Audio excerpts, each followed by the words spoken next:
جس وقت اللہ تعالیٰ نے ختم نبوت کا فیصلہ کر لیا تو اس کا سب سے پہلا ناگزیر تقاضا کیا ہے؟ پہلا ناگزیر تقاضا یہ ہے کہ ہم صرف اس بات پر ایمان نہ لائیں کہ محمد رسول اللہ صلی اللہ علیہ وسلم رسول تھے، ہمیں 3 باتیں ہیں جو لازماً ماننی، اور یہ 3 باتیں ہمارے ایمان کی بنیاد ہیں، اور ان 3 باتوں میں سے کسی ایک بات سے بھی اگر ہم انکار کریں گے تو ہم پیغمبر پر ایمان نہیں لا رہے، اگرچہ ہم ان کو اللہ کا رسول مانیں۔ پہلی چیز کیا ہے؟ پہلی چیز یہ ہے کہ محمد رسول اللہ صرف اللہ کے رسول نہیں ہیں بلکہ وہ اللہ کے آخری رسول ہیں۔ دوسری بات کیا ہے؟ محمد رسول اللہ صرف عربوں کے لیے نہیں آئے، کسی خاص علاقے میں نہیں آئے جیسے پہلے پیغمبر آتے تھے، وہ الی خلق کافہ، پوری دنیا کے لیے آئے ہیں۔ اور تیسری بات ہمیں یہ ماننی ہے کہ محمد صلی اللہ علیہ وسلم جو ہیں، جو ہدایت لے کر آئے ہیں وہ ہدایت قیامت تک کی ہدایت ہے۔ حسن بھائی میں پہلے آتا ہوں، بہت امپورٹنٹ ٹاپکس ہیں آج۔ پہلے اس سوال پہ آتا ہوں کہ اللہ تعالیٰ نے آخر ختم نبوت کی کیوں؟ ضرورت کیوں محسوس ہے اللہ تعالیٰ کو کہ اب آپ صلی اللہ علیہ وسلم کے بعد ہر طرح کا نبی رسول کوئی بھی نہیں آئے گا؟ کیا انسان کو گائیڈنس کی ضرورت نہیں ہے آپ صلی اللہ علیہ وسلم کے بعد؟ انسان کہاں دیکھے اگر گائیڈنس چاہیے ہو؟ بالکل ٹھیک ہے۔ دیکھیے، ختم نبوت اللہ تعالیٰ نے کیوں کی، اس کو جاننے سے پہلے ضروری ہے کہ ہم یہ جانیں کہ نبوت ہوتی کیا ہے جس کو ختم کر دیا گیا ہے۔ اللہ تعالیٰ کی جو اسکیم ہمیں اس کے اپنے الفاظ میں اس کے پیغمبروں کی وساطت سے ملتی ہے، اس کو پڑھ کے ہمارا نبوت کا کانسیپٹ ڈیولپ ہوتا ہے۔ اللہ تعالیٰ یہ کہتے ہیں کہ میں نے یہ چاہا کہ میں ایک مخلوق کو دنیا میں بھیجوں، ارادہ اختیار دوں، عقل و شعور دوں، اور پھر ان کا امتحان کروں، ان میں سے جو میرے کرائیٹیریا کے مطابق کامیاب ہوں ان کو جنت کا ابدی شہری بنا دوں۔ یہ اللہ تعالیٰ کی اسکیم تھی اور اس کا ایک نتیجہ وہ مرتب کرنا چاہتے تھے۔ اس کے لیے انہوں نے انسانوں کو پیدا کیا۔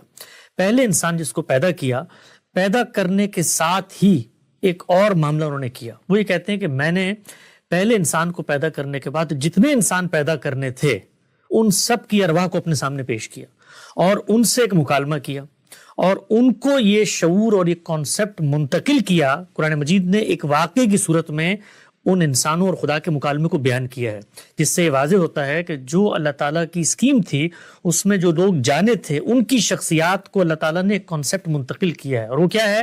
وہ پوچھا گیا ہے کہ تمہارا رب کون ہے؟ کیا میں تمہارا رب ہوں؟ تو ان سب نے اقرار کیا۔ تو اس کو ہم کہتے ہیں عہد الست۔ یہ ایک اہتمام ہوا ہے دنیا میں آنے سے پہلے۔ دوسرا اہتمام کیا ہوا ہے؟ اللہ نے ہمیں بھیجا ہے، تو بھیجنے کے بعد جانوروں کو بھی اللہ نے بھیجا ہے، حشرات والارض کو بھی اللہ نے بھیجا ہے، یہ درخت، یہ چرند، یہ پرند، یہ پہاڑ، یہ سب اللہ نہیں بنائے ہیں، نہریں، دریا، پانی، ندیاں، لیکن ہمیں اللہ نے کیا کیا؟ عقل دی اور شعور دیا۔ اللہ یہ کہتا ہے کہ میں نے تمہیں تمہارے بنانے کے بعد عقل میں یہ بات ڈالی کہ نیکی کیا ہے، بدی کیا ہے، اور جب میں نے انسانیت کا آغاز کیا تو پہلے انسان کو پیغمبر کے درجے پر فائز کر دیا، اس لیے کہ یوں نہیں ہو سکتا تھا کہ میں پہلے انسان کو ہی امتحان میں چھوڑ دیتا کیونکہ کل اس کا میں نے حساب کتاب کرنا ہے۔ تو میں نے اہتمام بھی کیا کہ پہلا شخص جس سے دنیا کا آغاز ہو رہا ہے وہ نبی ہے، وہ میری طرف سے پیغام لے کر آیا ہے، فطرت میں اس کی ہدایت موجود ہے، عہد الست کا شعور اس کے پاس پس منظر میں موجود ہے۔ اللہ تعالیٰ یہ کہتے ہیں کہ وہ بھیج دیا میں نے، لیکن چونکہ جن کے پاس بھیجا تھا ان کے پاس ارادہ اختیار ہے، تو لوگوں نے اگر اس کی ہدایت جو کچھ اس کو دیا تھا اختلاف نہ کرتے تو شاید نبوت کا سلسلہ آگے جاری نہ ہوتا۔ اللہ تعالیٰ یہ کہتے ہیں کہ لوگوں نے اختلاف شروع کر دیا، جب اختلاف شروع کر دیا تو پھر میں نے پیغمبروں کا سلسلہ جاری فرمایا۔ فبعث اللہ النبیین مبشرین و منذرین۔ کیوں جاری فرمایا اور پھر کیا کیا؟ وہ کہتے ہیں اس لیے جاری فرمایا کہ میں ان کے ساتھ وَأَنزَلَ مَعَهُمُ الْكِتَابَ بِالْحَقِّ، میں ان کے ساتھ ایک کتاب بھیجتا تھا۔ کیوں بھیجتا تھا؟ لِيَحْكُمَ بَيْنَ النَّاسِ فِي مَا اخْتَلَفُوا فِيهِ، تاکہ جن معاملات میں اختلاف ہو رہا ہے وہ اس میں فیصلہ کر دیں۔ تو اب نبوت کا سلسلہ شروع ہو گیا اس لیے کہ اختلاف موجود تھا۔ اس کے بعد اللہ تعالیٰ نے کیا کیا کہ ہر بستی، ہر علاقہ، ہر قریہ جہاں پر انسان موجود تھے وہاں پر نبیوں کو بھیجنے کے سلسلے کا آغاز کر دیا۔ وہ نبی آتے، ان کی اپنی زبانوں میں ان سے گفتگو کرتے اور ان کو اللہ کی باتیں، اللہ کی ہدایت پہنچا دیتے۔ یہ جو میں نے کہا اللہ کی ہدایت پہنچا دیتے، اس کو ذہن میں رکھیں۔ ایک کام نبی یہ کرتے ہیں، اس کو کہتے ہیں اتمام ہدایت۔ سورہ انبیاء میں اس کو اللہ تعالیٰ نے بیان کیا ہے کہ میں جب پیغمبروں کو بھیجتا ہوں تو وہ کرتے کیا ہیں؟ وہ آنے کے بعد لوگوں کو نیکی کی تعلیم دیتے ہیں، نماز، روزہ، زکوٰۃ، حج کے بارے میں باور کرواتے ہیں اور لوگوں کے اندر اس چیز کی یاد دہانی کرواتے ہیں جو ان کی فطرت میں موجود ہے۔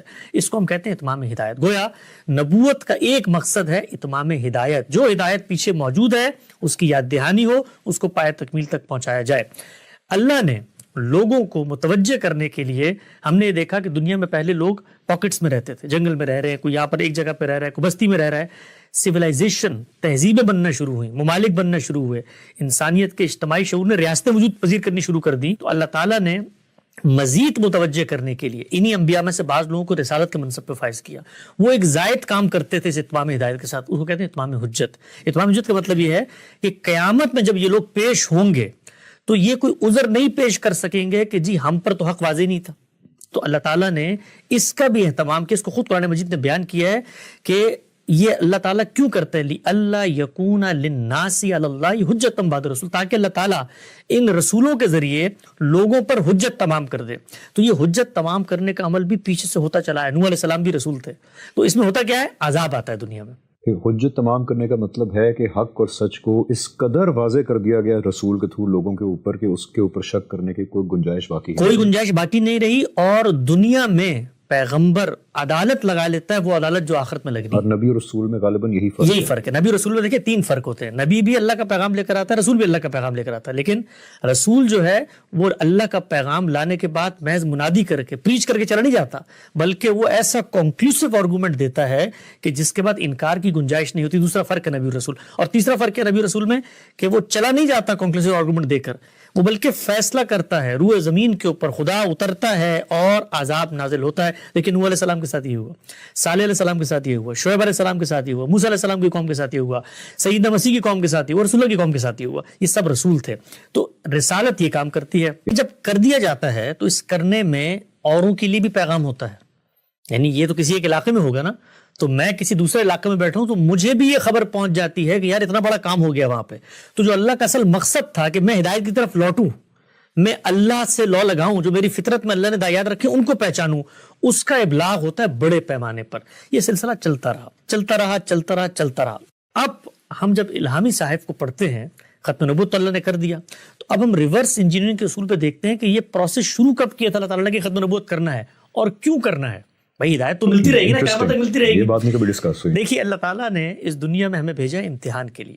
امتحان میں سوالوں کے جواب کیا ہیں یہ تو بتا دیے ہیں, لیکن اگر حجاب اٹھا دیا جائے, پردہ اٹھا دیا جائے, حق کو بالکل کھول کر لوگوں کے سامنے ایسے آشکار کر دیا جائے کہ ان کے لیے انکار کی کوئی گنجائش نہ ہو, تو امتحان خراب ہوتا ہے. آپ مجھے بتائیے کہ دیکھیں یہاں تو پیغمبر جب آتے ہیں تب بھی اتنا پردہ ضرور ہوتا ہے کہ لوگ کہتے ہیں نہیں یہ تو کاہن ہے, نہیں یہ تو شاعر ہے, نہیں یہ تو اصل میں سیلاب آ گیا تھا, نہیں یہ تو اللہ نے نہیں بارش کی تھی, یہ تو پتھروں کا طوفان آ گیا تھا. ہر جگہ پر اللہ تعالیٰ وہ امکان, ایک چھوٹا سا باریک امکان باقی رکھتے ہیں جو انسان تعویل. آپ دیکھیں سیدنا مسیح کے معاملے میں کیا ہوا, یعنی سیدنا مسیح کو اللہ اٹھا کر لے گیا, تب بھی لوگوں کے اندر یہ تردد رہا کہ ہم نے ان کو مارا کہ نہیں مارا. اس لیے قرآن میں آتا ہے نا کہ اللہ کہتے ہیں اگر میں سامنے آ گیا, فرشتے سامنے آ گئے, تو حجاب اٹھ جائے گا اور انکار کی گنجائش ختم ہو جائے گی اور امتحان ختم ہو جائے گا. تو اللہ تعالیٰ نے ایک کام کیا. وہ کام یہ کیا کہ ان کو پتا تھا, وہ تو علام الغیوب ہیں, ان کا علم حکمت بالغہ, جانتے ہیں دنیا کہاں جا رہی ہے. تو دنیا جس طرف آگے بڑھ رہی تھی وہ بڑھ رہی تھی اسٹیبلش ریکارڈڈ ہسٹری کی طرف, اور اس کے بعد جو حقائق ایک شخص ایک جگہ پہنچا رہا ہے وہ دوسری جگہ اسی قطعیت اسی یقین سے پہنچ سکتے ہیں. تو اللہ تعالیٰ نے وہ حجاب بھی برقرار رکھنا ہے, اور جو مقصد تھا پیغمبر کو بھیجنے کا کہ ہدایت پہنچ جائے, اس کا بھی اہتمام کرنا ہے. تو یہ دونوں چیزیں کب ہوں گی اس کا فیصلہ اللہ نے 4000 سال پہلے کیا. 4000 سال پہلے اللہ کی اسکیم ختم نبوت کی شروع ہوتی ہے, جس وقت انہوں نے جو پرانی اسکیم تھی بستی بستی پیغمبر بھیجنے کی اس کو روک دیا, اور امام الرسل جناب سیدنا ابراہیم کا انتخاب کیا, اور ان کو دنیا کے وسط میں لا کر آباد کر دیا, اور فیصلہ یہ کیا کہ اب میں ایسی 2 قوموں کو تشکیل دوں گا, ایسی 2 نسلیں وجود پذیر ہوں گی جو کام پیغمبر تنہا کھڑے ہو کے کرتا تھا, پوری کی پوری قوم وہی کام کر رہی ہوگی. تو اس کا نتیجہ کیا نکلے گا, جب قوم وہ کام کرے گی تو قوم ہمیشہ نسلوں میں وہ کام کرتی ہے, وہ اسٹیبلش فیکٹ بنتا ہے, وہ آگے منتقل ہونا شروع ہو جائے گا. تو اب جب منتقل ہونا شروع ہو جائے گا تو دنیا تاریخ کے دور میں داخل ہو رہی ہے, تو نہ میرا حجاب اٹھے گا نہ میری ہدایت رکے گی.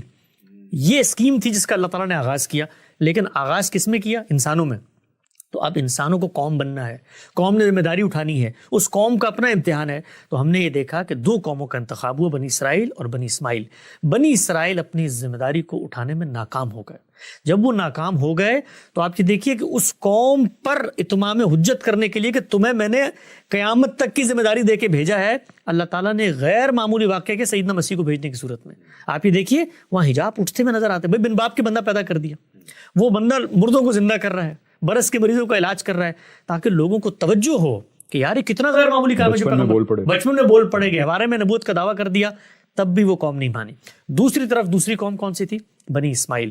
بنی اسماعیل ایک لمبے عرصے تک خدا کے اسی پیغام کو لے کر کھڑی رہی، دنیا کے وسط میں خدا کا معبد تعمیر ہوا، لوگوں کو اس کی طرف لانے کا اہتمام کیا گیا، یہ سب کچھ ہوا، لیکن وہاں بھی شرک پیدا ہو گیا۔ اب جب شرک پیدا ہو گیا تو اللہ تعالیٰ نے یہ فیصلہ کیا کہ یہ جو میری اسکیم تھی، اس اسکیم میں ایک پہلو تو لوگوں نے اپنے عمل سے ناکام کر دیا، دوسرے میں ایک پہلو باقی تھا کہ اس قوم کو میں توجہ دلاؤں، اس قوم میں آخری پیغمبر مبعوث کروں۔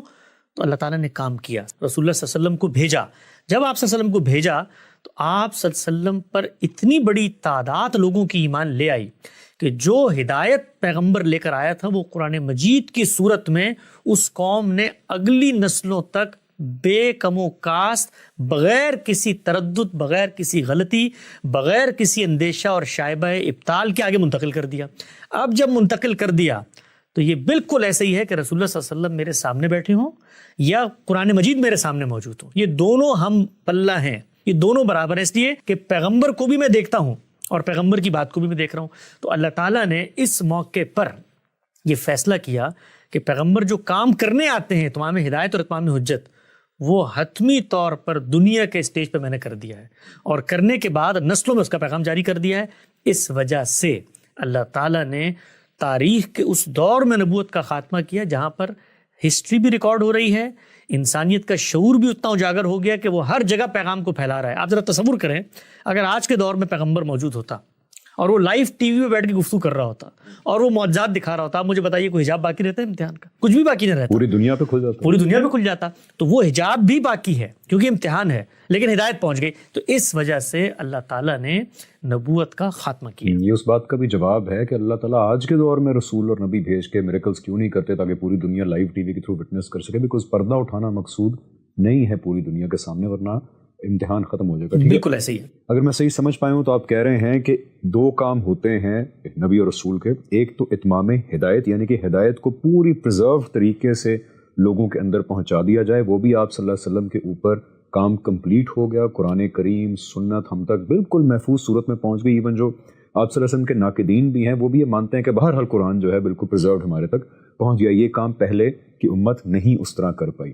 اور اتمام ہدایت کے بعد دوسرا کام تھا اتمام حجت، یعنی کہ اللہ تعالیٰ جو زمین کے اوپر اپنی عدالت لگا کے رسول کے تھرو آخرت کا سب سے بڑا ثبوت انسانیت کو دیتے ہیں، وہ بھی ہماری نون ہسٹری کے اندر ریکارڈ ہو گئی بات آپ صلی اللہ علیہ وسلم کے تھرو کہ کیسے آپ صلی اللہ علیہ وسلم آئے اپنی قوم کی طرف، اللہ تعالیٰ کی ججمنٹ کیسے برسی، نون ہسٹری کے اندر یہ سارا واقعہ ہوا۔ تو اتمام حجت یعنی پروف آف ججمنٹ ڈے بھی محفوظ ہو گیا، قوم بھی وہ بن گئی صحابہ کے تھرو جو اللہ تعالیٰ کو مطلوب تھا، رسول کے تھرو وہ قوم بنانا جو قیامت تک بنی اسماعیل جو ہے وہ اللہ تعالیٰ کے پیغام کو دنیا کے اندر لے کر کھڑی رہے گی۔ تو یہ سب جب آبجیکٹیوز کمپلیٹ ہو گئے تو اللہ تعالیٰ نے نبوت اور رسالت کا منصب پھر آپ صلی اللہ علیہ وسلم کے اوپر ختم کر دیا۔ سوال یہاں پیدا ہوتا ہے کہ آج پھر کوئی مسلمان کہے کہ جی ٹھیک ہے اتمام ہدایت بھی کمپلیٹ ہو گئی، پروف آف ججمنٹ ڈے حجت بھی کمپلیٹ ہو گئی، قوم بھی کھڑی ہو گئی، پھر بھی آج میں اللہ تعالیٰ سے کچھ پوچھنا چاہوں تو میں کس سے بات کروں؟ اچھا نہ ہوتا کوئی نبی ہوتے جاتے کہتے کہ جی اللہ سے پوچھ کے بتاؤ تو ہماری ہدایت کا انتظام کرتے۔ آج کے مسلمان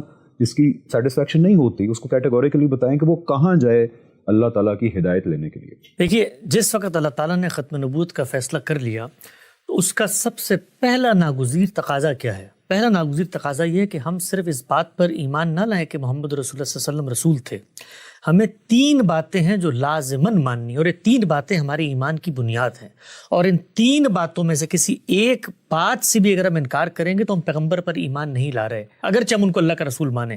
پہلی چیز کیا ہے؟ پہلی چیز یہ ہے کہ محمد رسول اللہ صرف اللہ کے رسول نہیں ہیں بلکہ وہ اللہ کے آخری رسول ہیں۔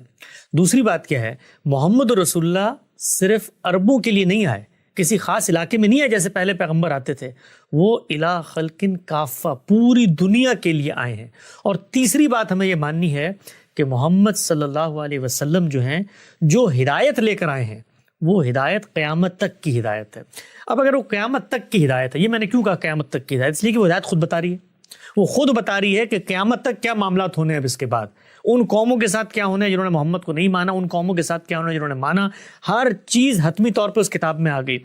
اب کوئی شخص یہ کہتا ہے کہ جی کسی اور کو بھی پیغمبر ہونا چاہیے ہے، تو سب سے پہلی بات اس پر ہم آتے ہیں کہ ضرورت کیسے پوری ہوگی. سب سے پہلی جو اس کو دلیل لے کر آنی ہے وہ دلیل یہ لے کر آنی ہے کہ قرآن مجید جس وقت محمد صلی اللہ علیہ وسلم کو قیامت تک کی ہدایت دے کر بھیج رہا ہے. آپ کو میں دلچسپ بتاؤں, بنی اسرائیل کے اندر جب پیغمبر آتے تھے نا, پے در پہ اللہ تعالیٰ نے بھیجے, تو ہر پیغمبر آنے والے پیغمبر کی پیشن گوئی کرتا تھا. ٹھیک ہے, بنی اسماعیل میں تو یہ سلسلہ ہوا نہیں, سیدنا اسماعیل کے بعد رسول اللہ صلی اللہ علیہ وسلم پہلے پیغمبر ہیں. لیکن قرآن مجید نے چونکہ آپ کو قیامت تک کی ہدایت دے کر بھیجا ہے, تو اب یہ ناگزیر تقاضا ہے کہ جس پیغمبر نے رسول اللہ کے بعد آنا ہے اس کا ذکر قرآن مجید میں ہو. بالکل, جس طرح کے پہلے ہم دیکھتے ہیں کہ بہت کلیئرلی آپ صلی اللہ علیہ وسلم کے بارے میں حضرت عیسیٰ پیشن گوئی کر رہے ہیں کہ میرے بعد جو ہے پیراکلیٹ کا ورڈ استعمال کیا, میرے بعد وہ آئے گا, اس کے منہ کے اندر اللہ اپنا کلام ڈالے گا, وہ ہدایت کا باعث بنے گا. اس سے پہلے پھر حضرت موسیٰ پریڈکٹ کر رہے ہیں کہ بنی اسرائیل کے بھائیوں کے اندر وہ نبی آئیں گے جن کے منہ میں اللہ اپنا کلام ڈالے گا. لیکن ہم قرآن کے اندر دیکھتے ہیں کہ دور دور تک کوئی شائبہ تک موجود نہیں ہے اس چیز کا کہ آپ صلی اللہ علیہ وسلم کے بعد کوئی آئے گا, بلکہ آن انادر نوٹ اعلان کیا جا رہا ہے کہ آپ صلی اللہ علیہ وسلم خاتم النبیین ہیں. لیکن میں ایک اور بات یہاں پہ کرتا ہوں. قرآن مجید کی سورہ احزاب میں جس وقت سیدنا زید آپ کے متبنہ سے آپ کے متعلقہ کے نکاح کے موقع پر اللہ تعالیٰ نے یہ ہدایت دی ہے کہ محمد جو ہے وہ خاتم النبیین ہیں, اور اس موقع پر یہ نہیں ہو سکتا کہ ایک ایسی رسم جو تمہاری اپنی پیدا کردہ ہے اس کا خاتمہ نہ کرے, اس لیے کہ اس کے بعد تو یہ موقع نہیں ملے گا. اس موقع پر وہ ہدایت آئی ہے. میں آپ کو دین کے ایک دیانتدارانہ انداز میں طالب علم کی حیثیت سے ایک بات عرض کرتا ہوں. اگر قرآن مجید کی سورہ احزاب میں یہ آیت نہ ہوتی, بالفرض آپ ایک منٹ کے لیے مان لیں, تب بھی اگر کوئی شخص آگے بڑھ کے یہ کہتا ہے نا کہ کسی شخص کو ذلی نبی ہونا چاہیے تھا, بروزی نبی ہونا چاہیے تھا, کسی کو تابع نبی ہونا چاہیے تھا, ہدایت جاری ہونے, اس کو مثبت دلیل لا کر دینی تھی قرآن سے, کہ قرآن مجید یہ بتاتا کہ محمد صلی اللہ علیہ وسلم قیامت تک کی ہدایت ہم نے آپ کو دی ہے, اس کے بعد اگر کوئی گنجائش باقی ہے تو وہ گنجائش آپ نے قرآن میں لا کر دکھانی ہے. میں آیت نہ بھی ہوں میرے پاس, تب بھی یہ بالکل واضح ہے کہ جب ہدایت قیامت تک کی ہے تو اللہ تعالیٰ کو پھر بتانا چاہیے نا بھائی قیامت سے پہلے بھی پیغمبر آئیں گے. یہ تو اس کی ہدایت کا تقاضا ہے. آپ سمجھ رہے ہیں نقطہ؟ یعنی اگر قرآن مجید کے اندر یہ آیت نہ بھی ہو تب بھی قرآن کی آیت کو یہ بات بتانی ہے کہ جو ہدایت محمد ہم تمہیں دے رہے ہیں یہ وقتی ہدایت ہے. بلکہ ایک اور آیت بھی ذہن میں آگئی, اللہ تعالیٰ کہہ رہے ہیں کہ آج ہم نے تمہارے دین کو مکمل کر دیا ہے, الیوم اکملت لکم دینکم واتممت علیکم نعمتی, یہ سب کچھ کر دیا. تو یہ بات تو ہماری امت کا, ہماری ملت کا مشترکہ حافظہ ہے. اس کے اوپر تو کوئی سوال ہی نہیں ہو سکتا کہ رسالت مآب صلی اللہ علیہ وسلم کے رخصت ہونے کے بعد روئے زمین پر کوئی شخص پیغمبری کا دعویٰ بھی کر سکتا ہے. ہم اس پہ ہنسیں گے, ہم مذاق سمجھیں گے اس بات کو, اس لیے کہ دین نے بتانا تھا پیغمبر آنا ہے. دین تو کہہ رہا ہے قیامت تک کی حتمی اطاعت اور قول فیصل اور میزان اور فرقان اور حکم اور معین, یہ سب کچھ لا کے میں نے دے دیا. تو بھائی قرآن مجید میں وہ آیتیں کہاں ہیں جن میں یہ لکھا گیا ہو کہ بھائی یہ ہدایت اس وقت تک کے لیے ہے جب تک میں اگلا پیغمبر نہیں بھیج دیتا. تو قرآن کا تو صفحہ لفظ آیت بتا رہی ہے کہ یہ نذیر للعالمین ہے, جہان والوں کے لیے نذیر ہے. اس کے بعد آئیے ختم نبوت کی آیت پہ. جس وقت اللہ تعالیٰ نے یہ کہا کہ پیغمبر صلی اللہ علیہ وسلم جو ہیں وہ انبیاء کی مہر ہیں, سیلڈ آف دی پروفٹ, خاتم کا لفظ آتا ہے نا. اچھا, اس میں آپ کو میں دلچسپ بتاؤں, اللہ تعالیٰ جس وقت کچھ حقائق کو روئے زمین پر منتقل کرنا چاہتے ہیں نا, تو اس میں کوئی ابہام باقی نہیں رکھتے.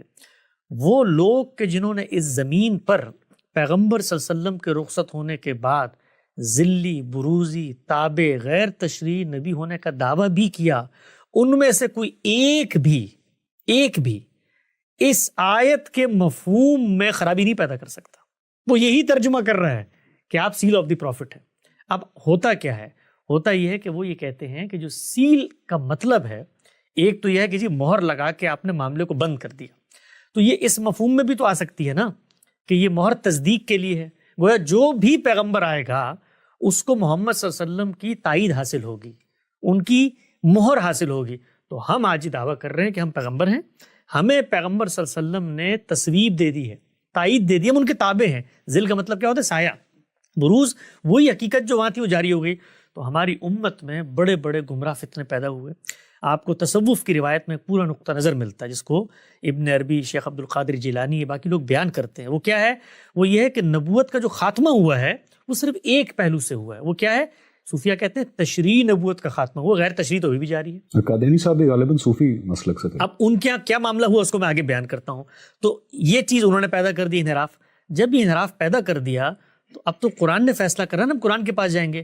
کیا قرآن مجید جس وقت آپ کو نبیوں کی مہر قرار دے رہا ہے تو آپ کا جو دوسرا مفہوم ہے کہ ہو سکتا ہے کوئی اور بھی آ جائے اس کی تصدیق رسول اللہ صلی اللہ علیہ وسلم کر لیں، تو وہ تصدیق تو اس کتاب کے اندر ہونی ہے نا بھائی. رسول اللہ کہاں سے تصدیق کریں گے؟ آج آ کر آپ مجھے بتائیں. میں نعوذ باللہ اگر کھڑے ہو کے آج دعویٰ کرتا ہوں کہ جی اللہ تعالیٰ نے مجھ پر بھی وحی کر دی ہے، اور خاتم النبیین کا مطلب یہ ہے کہ پروفٹ صلی اللہ علیہ وسلم، رسول اللہ صلی اللہ علیہ وسلم نبیوں کی مہر تھے، اور مہر کا مطلب یہ ہے کہ ان کی تصدیق سے میں نبی بنوں گا. تو میں کہاں سے تصدیق لے کر آؤں گا اپنی؟ اس وقت تو پیغمبر موجود نہیں ہے. تو ایک ہی طریقہ تصدیق کا، وہ اللہ کی کتاب ہے. تو آپ یہ بتائیے کہ اللہ کی کتاب نے کہیں پہ یہ کہا ہو کہ جی نبوت تو اس پہلو سے میں نے ختم کی ہے، باقی پہلوؤں سے تصدیقیں ہوتی رہیں گی، وہ یہ پہلو ہیں. Very important point. تو کوئی ایک بھی نقطہ نہیں ہے. تو ہمارے صوفیہ کے اندر یہ انحراف پیدا ہوا. اسی طریقے سے بعض لوگوں نے سیدنا مسیح اور مہدی کے نزول ثانی کے بارے میں بعض تصورات پیدا کیے، اس میں کچھ انحرافات پیدا ہوئے. مرزا غلام احمد صاحب قادیانی کے ہاں انحرافات اور اسی طریقے سے ختم نبوت کے تصور کے اندر جو مختلف نوعیت کی خرافات پیدا ہوئیں وہ کمبینیشنز کا مجموعہ ہے. کچھ چیزیں انہوں نے صوفیہ سے لی کہ بھئی غیر تشریح نبوت ہے، کچھ چیزیں نے رسول اللہ صلی اللہ علیہ وسلم سے منسوب روایات سے لی کہ ایک مسیح نے تو آنا ہی ہے، ایک مہدی نے تو آنا ہی ہے. کچھ چیزیں انہوں نے ہندو تصوف کے فلسفے سے لی، جس طرح اوتار کے اندر وحدت الوجود کے تصور میں کائنات میں تجسیم ہو کے ظہور ہو جاتا ہے، تو اس پہلو کو ذل اور بروز کے دعووں سے انہوں نے شامل کرنے کی کوشش کی. تو ایک کمبینیشن آف گمراہی وجود میں آیا. اس کمبینیشن آف گمراہی کے بارے میں قرآن مجید اور پیغمبر صلی اللہ علیہ وسلم کی تصریحات اتنی واضح ہیں، اتنی قطعی ہیں کہ اس معاملے میں لڑنے بھڑنے کی کوئی گنجائش ہی نہیں ہے. رسول اللہ صلی اللہ علیہ وسلم نے فرمایا لم یبق من النبوۃ الا المبشرات. پہلے فرمایا کہ نبوت کا خاتمہ ہو گیا ہے، میں نبی بھی ہوں، میں رسول بھی ہوں. تو صحابہ اکرام کے دل میں ایک حزن قلق پیدا ہوا کہ اللہ کے پیغمبر رخصت ہو رہے ہیں، اس کے بعد کیا ہوگا؟ تو آپ صلی اللہ علیہ وسلم نے فرمایا کہ نہیں، نبوت ختم، ہر پہلو سے ختم ہو چکی ہے. ہاں تمہارے اندر یہ قلق ہے نا کہ اللہ تعالیٰ تم سے کیسے کوئی معاملہ کر سکتے ہیں، کوئی روشنی دکھا سکتے ہیں نا. یہ بڑے لوگوں کا سوال ہوتا ہے، ہر آدمی کا سوال ہوتا ہے. انہوں نے کہا یہ پہلو تو بند ہو گیا. کیوں بند ہو گیا؟ اس لیے بند ہو گیا کہ رابطے کا جو مقصد تھا وہ مقصد میں پورا کر چکا ہوں بھائی. قرآن مجید میں نے تمہیں دے دیا، اب اس کو پڑھو تو رابطہ بحال ہے. یعنی کہ اللہ تعالیٰ سے میں ہدایت اگر چاہتا ہوں تو قرآن مجید موجود ہے اور اس کی اپلیکیشن سنت میں موجود ہے.